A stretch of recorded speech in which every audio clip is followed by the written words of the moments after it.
Good morning, students. In the last lecture, we have discussed about the oxidation and reduction.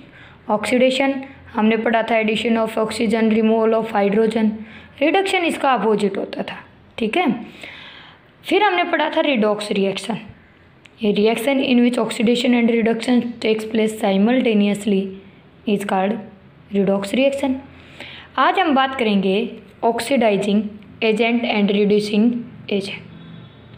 देखो, जिस element का, जिस compound का oxidation होता है वो काम करता है रिड्यूसिंग एजेंट की तरह से, और जिसका रिडक्शन होता है वो काम करता है ऑक्सीडाइजिंग एजेंट की तरफ.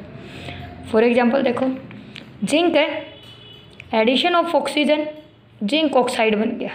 अब जिंक ऑक्साइड बन गया हमारे पास, इट मीन्स जिंक का क्या हो गया बेटा, ऑक्सीडेशन. जिंक के साथ क्या हो गया, addition of oxygen means oxidation. अगर इसका ऑक्सीडेशन हुआ है तो ये दूसरे के लिए किसका काम करेगा, रिड्यूसिंग एजेंट का. सेम केस देखो, यहाँ पर ZnO है, यानी कि zinc oxide plus carbon give rise to carbon monoxide plus zinc. Zinc oxide, zinc के साथ क्या है, ऑक्सीजन. बट जिंक ऑक्साइड किसके अंदर कन्वर्ट हो रहा है, जिंक के अंदर. तो यहाँ पर हमारे पास रिमूवल ऑफ ऑक्सीजन हो गया, किससे, जिंक ऑक्साइड से. और रिमूवल ऑफ ऑक्सीजन को हमने क्या कहा बेटा, रिडक्शन. और मैंने कहा जिसका भी रिडक्शन होता है, रिडक्शन देखो जिंक का नहीं हुआ है, किसका हुआ है, जिंक ऑक्साइड का हुआ है. क्योंकि जिंक के साथ यहाँ पर ऑक्सीजन ऑक्साइड था और यहाँ पर ऑक्सीजन रिमूव हो गया तो जिंक बन गया ऑक्सीजन का रिमूवल. तो रिडक्शन हो गया, but it act as the oxidising agent. अब देखो यहाँ पर कार्बन है, कार्बन किसके अंदर चेंज हो रहा है, कार्बन मोनोऑक्साइड. कार्बन था, कार्बन के साथ किसका एडिशन हो गया, ऑक्सीजन का. इट मीन्स कार्बन का क्या हुआ, ऑक्सीडेशन. देखो बेटा ध्यान से, ऑप्शन में आपको कार्बन, कार्बन मोनोऑक्साइड दोनों मिल सकते हैं, बट आपको कहाँ पर जाना है, कार्बन के साथ, कि हमारे पास ऑक्सीडेशन किसका हुआ है, कार्बन का हुआ है, तो ना कि कार्बन मोनोऑक्साइड का.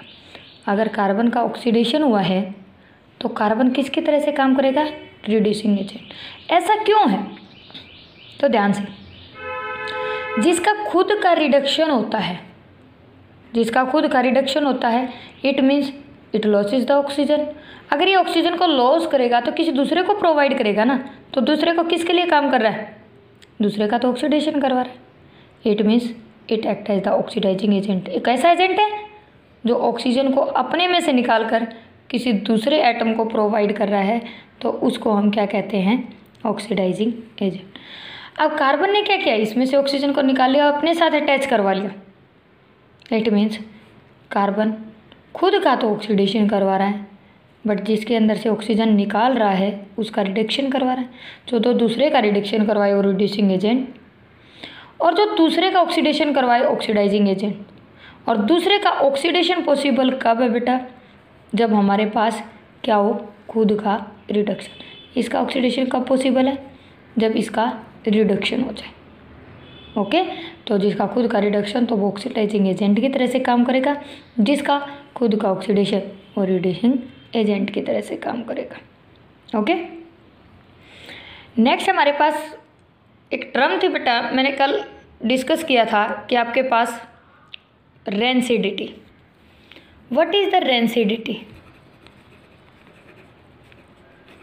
मैंने आपको बताया था कि फूड के अंदर से स्मेल आनी स्टार्ट हो जाती है, यानी कि आपका जो फूड है वो क्या हो जाता है बेटा, ख़राब हो जाता है. अब मुझे ये बताओ फूड ख़राब क्यों होता है. अब आपके पास सूखा हुआ आटा है, क्या कभी ख़राब होता है, सूखा हुआ आटा कभी भी ख़राब नहीं होता. इट मीन्स कि हमारे पास अगर फूड कैसा है, ऑयली है, फूड कैसा है, ऑयली, तो पॉसिबिलिटी होती है उसके ख़राब होने की. और ख़राब होने का मतलब ही हम क्या कहते हैं बेटा, यहाँ पर उनका क्या हो गया है, ऑक्सीडेशन. अब फॉर एग्जांपल मैं बात करती हूँ, मैंने कल भी बताया था बेटा, चिप्स का पैकेट है. अब चिप्स के पैकेट में क्या बोलते हैं कि भाई एयर फिलअप हो रखे है, नॉट एयर. अगर एयर होगी तो उसके अंदर ऑक्सीजन भी होगा बेटा, और ऑक्सीजन होगा तो क्या होगा, उसका ऑक्सीडेशन होगा. आफ्टर सम टाइम चिप्स क्या हो जाएंगी, चिपचिपी हो जाएंगी, स्मेल आनी स्टार्ट हो जाएगी, कुरकुरी नहीं रहेंगी, वो टेस्ट नहीं रहेगा। इस वजह से चिप्स के पैकेट में एयर नहीं, नाइट्रोजन गैस डाली जाती है, और नाइट्रोजन गैस क्या नहीं होने देती, ऑक्सीडेशन नहीं होने देती, मीन्स वहाँ से ऑक्सीजन को रिमूव रखती है। इफ इन एनी केस कि हमने इस पैकेट को फाड़ दिया, नाइट्रोजन गैस क्या हो जाएगी, रिमूव हो जाएगी, और अगर नाइट्रोजन गैस रिमूव हो गई तो वहाँ पर कौन आ जाएगी, ऑक्सीजन सराउंडिंग से। और अगर ऑक्सीजन आ जाती है बेटा, तो आपको पता है ऑक्सीजन का काम ही क्या है, ऑक्सीडेशन करवाने का, और ऑक्सीडेशन करवा देगा तो इट मीन्स हमारे पास वो फूड क्या हो जाएगा, डिस्ट्रॉय हो जाएगा, एक गंदी स्मेल आनी स्टार्ट हो जाएगी, तो उसको हम क्या कहते हैं, rancidity. The spoilage of the food which give a bad smell and which are not suitable for our body if we eat them, it may be create the poison in our body। तो उसको हम क्या कहते हैं बेटा, rancidity, एक type से spoilage of food. Clear है। नेक्स्ट आता है कि ऑक्सीडेशन का ही एग्जाम्पल कोरोजन।